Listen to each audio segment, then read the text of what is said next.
ইতিহাসের ধারাবাহিকতায় নতুন এক অধ্যায়ের সূচনা হলো যশোরের শার্শায়। প্রায় 5 দশক আগে যে খাল খনন কর্মসূচির সূচনা করেছিলেন মেজর জেনারেল জিয়াউর রহমান, সেই একই খালের পুনর্খনন কার্যক্রম এবার উদ্বোধন করলেন তারই বড় ছেলে, বর্তমান প্রধানমন্ত্রী তারেক রহমান। সোমবার দুপুরে শার্শা উপজেলার উলশি খালের পুনর্খনন কাজের আনুষ্ঠানিক উদ্বোধন করা হয়।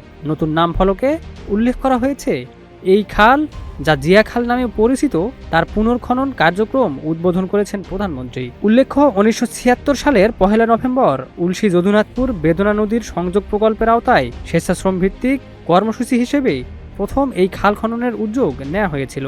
উদ্বোধন শেষে প্রধানমন্ত্রী বলেন, একটি স্বার্থান্বেষী মহল দেশের স্থিতিশীলতা নষ্ট করার চেষ্টা করছে, তবে জনগণের ভাগ্য নিয়ে যারা ছিনিমিনি খেলবে তাদের জবাব জনগণই দেবে। তিনি সবাইকে দেশের উন্নয়নে একসঙ্গে কাজ করার আহ্বান জানান এবং বলেন, কোটি মানুষের সম্মিলিত প্রচেষ্টাতেই এগিয়ে যাবে এই উন্নয়নের ধারা। প্রধানমন্ত্রী আরও বলেন, তার দলের শাসনামলে প্রতিবারই উন্নয়নমূলক উদ্যোগ নেওয়া হলেও নানা ষড়যন্ত্রের মুখে পড়তে হয়েছে। মধ্যপ্রাচ্যের চলমান পরিস্থিতির কারণে অর্থনীতিতে চাপ তৈরি হইলেও ধীরে ধীরে সব প্রতিশ্রুতি বাস্তবায়ন করা হবে।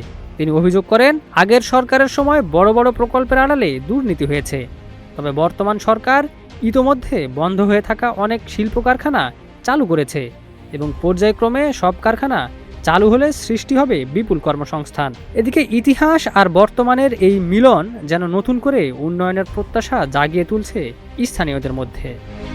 Ikramuzzaman, news flash 71।